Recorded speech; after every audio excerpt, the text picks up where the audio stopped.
Good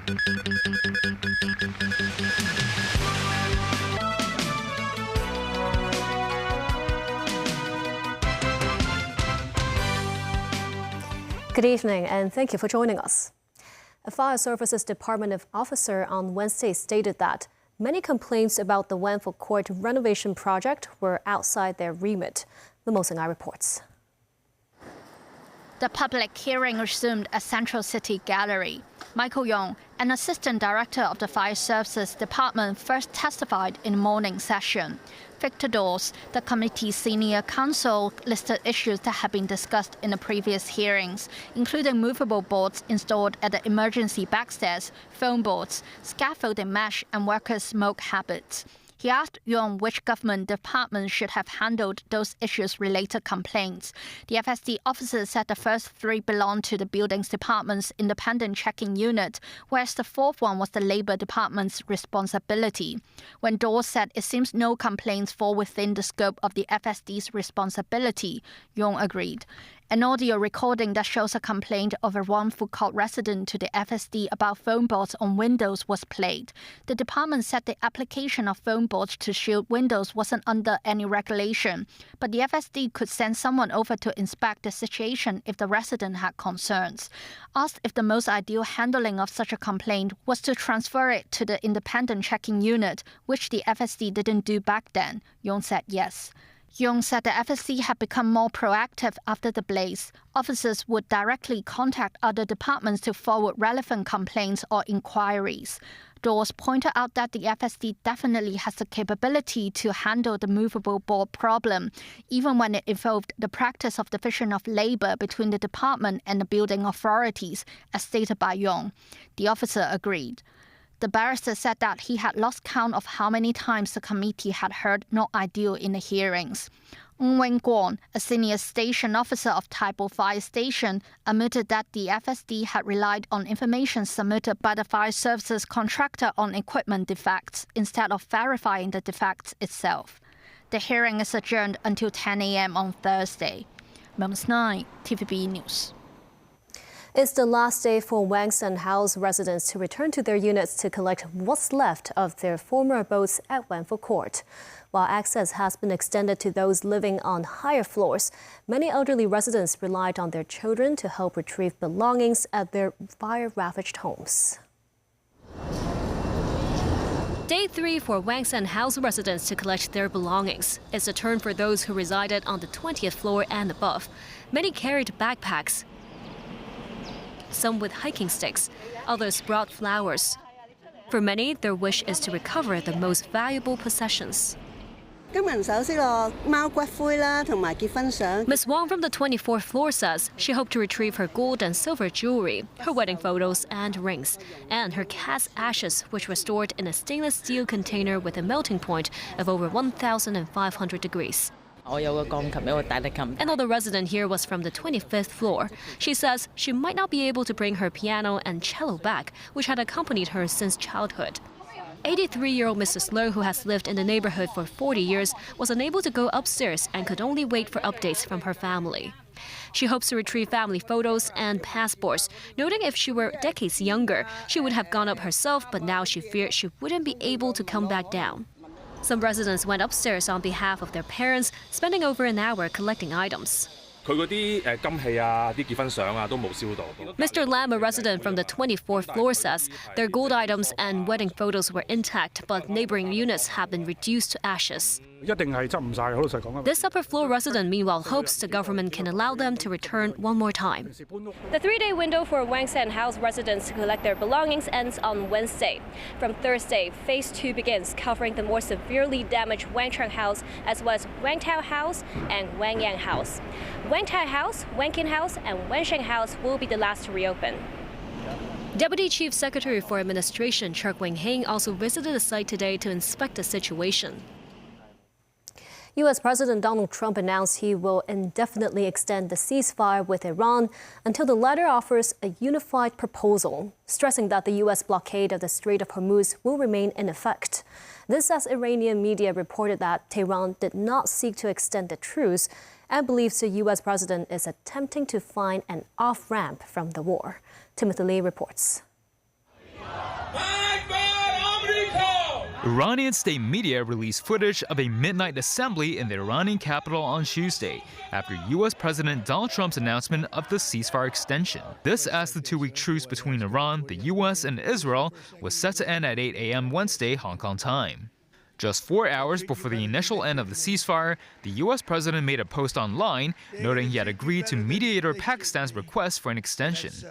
The new truce will last until Iran provides a unified proposal and completes other relevant consultations. Earlier, the U.S. president put on hold Vice President J.D. Vance's planned trip to Islamabad for the second round of talks with Iran, with the White House announcing that the visit was called off as Washington awaits Tehran's proposal. Trump stressed the U.S. military remains capable and ready and will continue to blockade the Strait of Hormuz. He further said the Iranian regime is currently fractured and noted in another post that Iran hopes to open the waterway to make a profit, but emphasized Washington will not make peace with the country if it tries to end the blockade. The House appears very conflicted in its messaging surrounding these talks. You have different senior officials going on Sunday talk shows, depicting one plan for talks and when they'll start and when J.D. Vance will arrive in Pakistan. Then you have President Trump that very same day countering that with, the talks may not happen now for another day or two. And I think they're sitting back now playing this game about whether they will or will not go to Islamabad, in part in reaction to the lack of straight messaging coming out of the White House.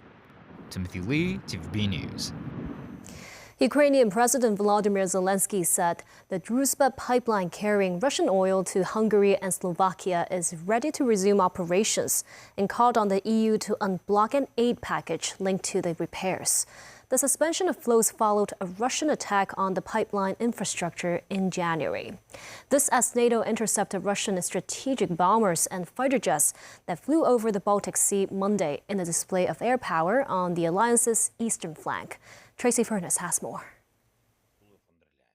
In his nightly address, Ukrainian President Zelensky called for a €90 billion aid package from the European Union to be unblocked, saying these funds had already been approved by the European Council. There can be no grounds for blocking it anymore.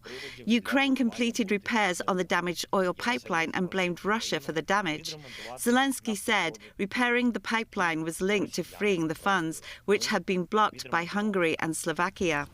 Top EU officials are now cautiously optimistic that the massive loan scheme might be approved as soon as Wednesday, ending months of political deadlock. Meanwhile, NATO intercepted Russian strategic bombers and fighter jets over the Baltic Sea on Monday, a muscular display of air power on the alliance's eastern flank, away from the spotlight of the Middle East.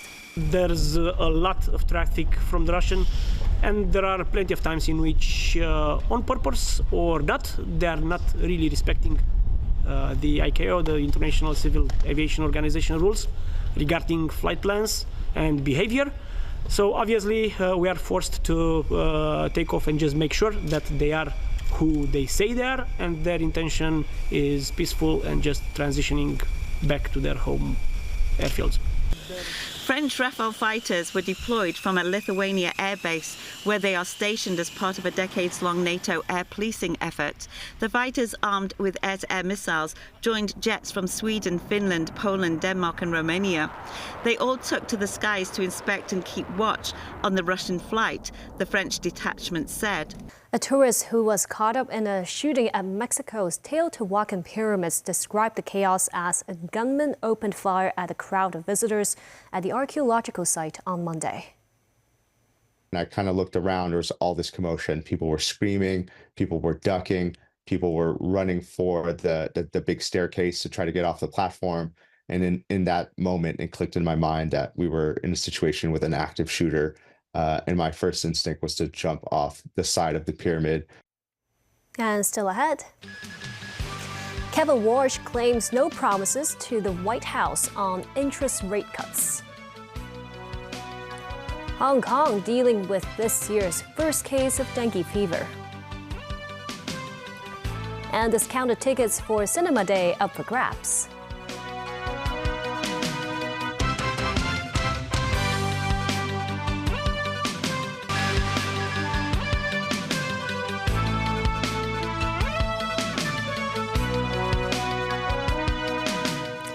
Welcome back.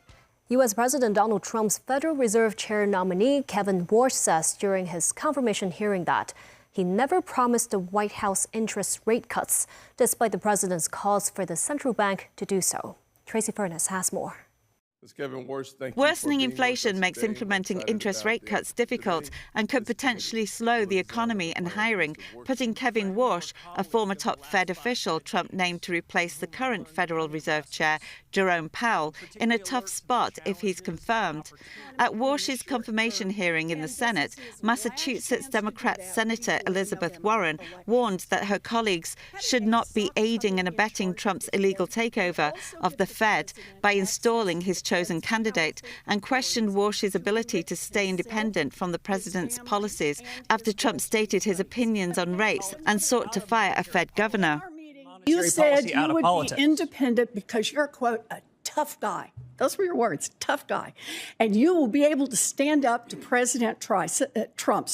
Warsh responded that he shares Warren's sentiments for the Federal Reserve Chair to remain independent and that if he's confirmed, the Federal Reserve should stay in its lane. The long-delayed hearing is a necessary step for Warsh's confirmation. North Carolina Republican Senator Tom Tillis says while Warsh's credentials are impeccable, the investigation into the current Federal Reserve Chair must be dropped before he will vote for Warsh. I love the idea of Fed independence with respect to achieving the dual mandate, but Fed transparency on so many other things that the Fed does that, frankly, we're all frustrated with, bank examination, supervision being some among them that I think we should have more insight into. It's not clear when the committee may even be able to vote on Warsh's nomination. Tracy Furness, TVB News. Pope Leo XIV arrived at Equatorial Guinea on Tuesday on the final leg of his Africa journey. The pontiff was greeted by the country's president, Teodoro Obiang Nguema Mbasogo. The pair shook hands before Leo was welcomed by honor guards. Adoring crowds in the largely Catholic country lined the road from the airport into the capital, Malabo. The country is officially a secular one, but about 75% of its population is Catholic, making it one of Africa's most Catholic countries. Mbasogo is the longest ruling president in Africa and has been accused of authoritarianism. Hong Kong logs the first local case of dengue fever of the year. The Center for Health Protection considers the risk of local transmission to be at a moderate level, and the situation will be closely monitored. The Center for Health Protection sent personnel to inspect areas near the road construction site on Long Yan Road in Penny's Bay on Lantau Island and clean up drainage channels clogged with weeds and dead leaves. CHP says the city's first local case of dengue fever this year involves a 21-year-old male patient who had been bitten by mosquitoes while working in the area. Speaking on an RTHK radio program, head of CHP's Communicable Disease Branch Albert Au says, for the sake of prudence, the person in charge of the site has been advised to remove water containers at the site and instructed to temporarily suspend work there until the area has completed mosquito control and other prevention efforts. The patient lives in Taiwo Estate in Taipo, and authorities have set up a health station in Taiwo Plaza to provide free dengue antibody testing to the public. CHP says the overall local transmission risk is at a moderate level. Al says with the rise in temperature and the arrival of the rainy season, the environment is very conducive to mosquito breeding. Alongside a high incidence of mosquito-borne diseases in Southeast Asia and neighboring regions, the public should not overlook the risks of an outbreak. He says CHP would continue to investigate and closely monitor the situation. It will be Cinema Day this Saturday. All movie tickets that day will be priced at $30. Tickets went on sale at noon today. The MCL Cinema website had over 3,000 people in the queue, with a waiting time of about 30 minutes to enter and purchase tickets. A total of 52 cinemas are participating this year. Just like previous years, all screenings, including IMAX, are priced at $30. Each person can buy up to 4 tickets per transaction. Fourth year in the running, the discounts are sponsored by the Cultural, Sports and Tourism Bureau through the Film Development Fund. U.S. President Donald Trump urged Congress to pass laws that would rein in college sports at a time when athletes can move freely from school to school and command massive salaries. Trump spoke at a White House event honoring some 100 athletes from 7 teams that won NCAA championships in 2025. Trump this month signed an executive order that would limit eligibility to 7 years, allow 1 transfer without penalty for undergraduates, stop pay-for-play schemes, and build in protections for women's and Olympic sports. The president said he is keen to make sure the less glamorous sports programs get to survive in colleges. Earlier this month, I signed an executive order to implement a number of key reforms protecting programs like yours, which don't always get the top headlines, but are crucial to strengthening years and years of education and sports and the ability to compete and to win, which we need very much. And that's the news. Thank you for watching.